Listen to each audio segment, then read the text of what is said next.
everyone, welcome back to JP's Budget Collecting and our weekly look back at the hot comics from 6 months ago. This week we're looking back at the hot comics from November 15th, 2019, and I'm recording this on May 15th, 2020. As always, this look back is really about trying to understand what made these comics hot and what they've done since, what factors led to them either falling back or staying the same, or occasionally going up, which is rare.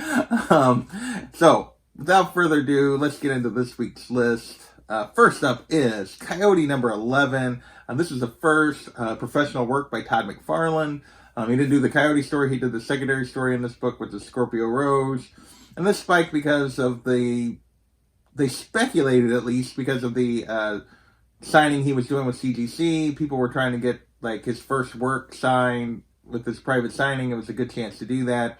So the book jumped up. Obviously, it has trended down since then. There hasn't been much going on with anything. But it's only, you could argue, only down slightly. But it is down a little bit. But still a solid book. And for the McFarlane fans out there, definitely something that would be on your want list. Next, we're going to jump into covers.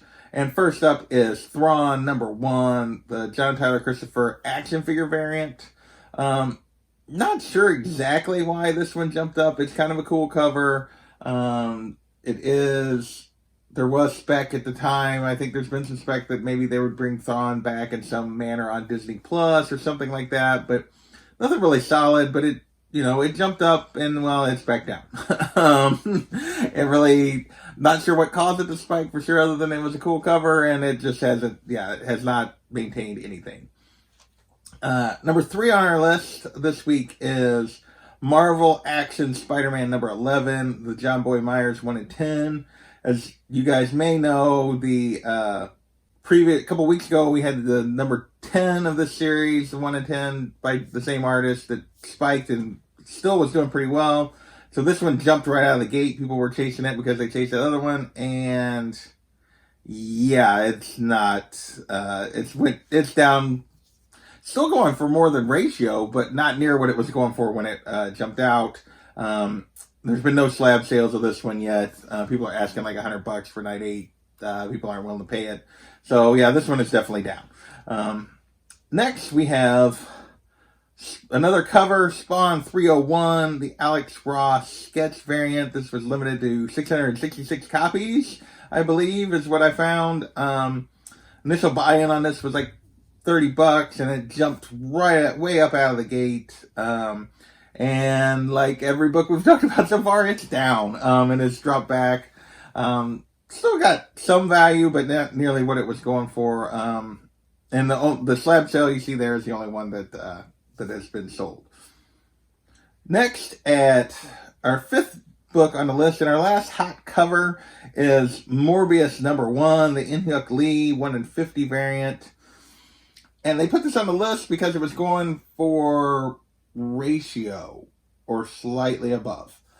To me, that's not hot. Almost all of these books, when they first come out, go for ratio or slightly above. Unless it's really something people just don't like and nobody has any interest at all. Any cover that has any interest. I mean, I guess there was probably a lot of sales, but $60 out of 1 in 50 is a high. It's not really that hot, and it's definitely not maintained. It is, it's half ratio now, and yeah, just I didn't get including this one, and both lists did, so I don't quite understand. I guess just number of sales, but definitely the value didn't seem to be there. With that, we're going to move on to Comic Buzz, and first up is Far Sector number 1. This was introduction of a new Green Lantern that was supposedly all the rumors with DC 5G, which nobody knows if that's going to happen now. That this was going to be maybe the new Green Lantern going forward, at least for a while. So this book jumped out of the gate. It's come back really, basically covered to slightly above, but not a ton of sustained interest in this character, at least at this point. So if you missed out on it, might be a good time to grab it. Next is a little more comic buzz. This is Folklords number 1, the 1 per store sketch variant. And this was a bit of a hot indie at the moment, at least for the sketch. It jumped up right out of the gate. when it was going for quite a bit. The actual regular cover sold out at Diamond, but it's, you could say, down, not much. There's just not many like, the prices are still close to what they were going for, just down a little bit, but there's really just no sales. There's almost no sales of this. Like, there's just not much traffic or demand on this one.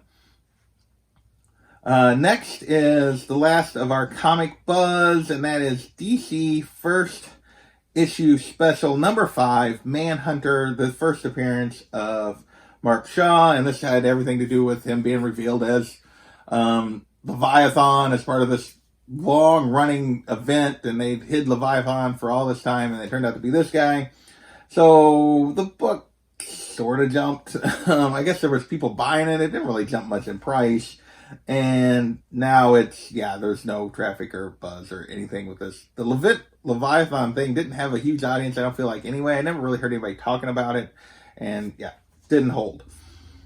With that, we're going to move into option news. And first up is The Bunker, number 1. And this was option. This is more moving in toward production than necessarily option news. It had been optioned, jumped up a little bit with that, and now it's cover price. Nothing's happened. This is very typical with this option news stuff, particularly on unknown or not super popular titles. This one follows suit.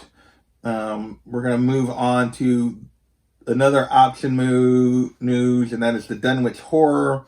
And this is number 1, and Elijah Woods is supposedly making a trilogy out of these H.P. Lovecraft stories, and this was maybe one of them that he was going to use. And it right now I won't go for. It's barely selling. There's like one sale is all of it can't even sell for $10. It's just, there's not much interest in this at this point. And again, it was option. People kind of look for it, but nothing's happening with it. Right now, nothing's happening with anything in terms of options because Hollywood's basically shut down. So this one is definitely falling back. Another one worth waiting for. And next is our last kind of option news, and that is Mimetic number 1. If you remember, this was on the list last week. And really, there's no difference here from last week other than it hit the other list. Like, it made one list last week, it made the other list this week. Last week it was on the CBSI list. This week it was on the Comic Tom list for the same price bump or sales bump. And really, this didn't jump up in price a whole lot, and it's not going for anything now. Again, another one where you could argue this one's only slightly down, but because it wasn't that high to begin with, but definitely no buzz around it at the moment. With that, we're going to move on to some other movie news, and this is a little DC movie news, and this is Shazam number 28, the first modern appearance of Black Adam, only the second appearance overall, and this had everything. This hit the list because The Rock put out a release date for the movie. My guess is that release date has probably been moved back. They were starting filming, and they were saying they had an official release date, and that's what made this hit the list. Hard to really track. Here's my thing with this is CBSI didn't give me any prices of why they said it was hot, which is rare, but they didn't do it. And so I look back, and I really couldn't see any evidence of much of a bump. I put the 9.0 down because that was a little bit, but to me, every information I could see looking at like Go Collect and everything else is this has just been stable. And maybe a little bit of increase in sales, a little bitty bump in the fall, but for the most part across grades, it's been stable. And then looking at eBay for raw copies, it's been stable there for at least the 3 months that you can look at easily. Let's move on to a little MCU or Marvel related movie/TV news. And first up is Marvel Spotlight number 2, The First Werewolf by Night. This has everything to do with the Hulu series, and this book hit a huge record. The previous record for a 9.6 was 1,500, and it went to 42. Hasn't been much movement since, like in the last 6 months. It's pretty much like it's way up because of this news from this time last year, but really basically the same, going for around the same prices that it's been going since the fall across grades and for raw copies. Almost to the end, the other MCU news is Incredible Hulk 449. Again, this is another one where it hit one list one week, hit the other list the next week. No real difference. It's the same spike that there were rumors about the Thunderbolts. We talked about this last week. This book's been a roller coaster. A Thunderbolt rumor comes out, the book jumps up. Nothing happens officially. People back off. The book drops back to kind of where it sits normally. A rumor comes out, it jumps up, and it comes back, and this roller coaster has continued. It's back down. There hasn't been any news recently. As soon as there's news again, it'll spike again, I would guess. 2 books to go, and these are both related to what we talked about last week in terms of the Sony Spider-Verse trailer, a little 2-minute trailer they did showing a bunch of different Spider-Man emblems for their very popular Spider-Verse series. The animated stuff. And first is Amazing Spider-Man number 12. Also on the list for the second week in a row. Also because it switched lists. Last week it was on Tom's. This week it's on CBSI's. And it's the first Japanese Spider-Man. No real difference. It's down.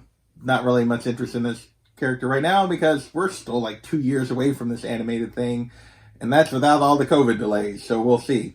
And then finally is Amazing Spider-Man number 4, first appearance of Sydney Moon, Silk. And this one was mainly based on an increase in sales, not a huge bump in price. Interestingly, the bump in price is mostly just for slab 9.8s. The raw copies on this have been very steady because I have this book and I've checked it several times over the last couple of years since they first had rumors. And raw books are setting $40. I mean, right in that range. Doesn't ebb and flow a whole lot. Occasionally you get one for $30. Occasionally one goes for $50. But it's really been sitting right in that range for nice raw copies. That's where it goes.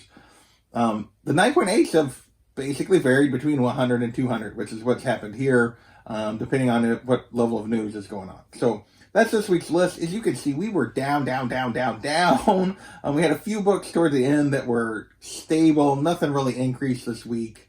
But for the most part, yeah, this is very much prices have definitely dropped. It'll be interesting to see, how much of a factor just the COVID stuff has had on prices as we go forward, with just everything that's going on with the economy.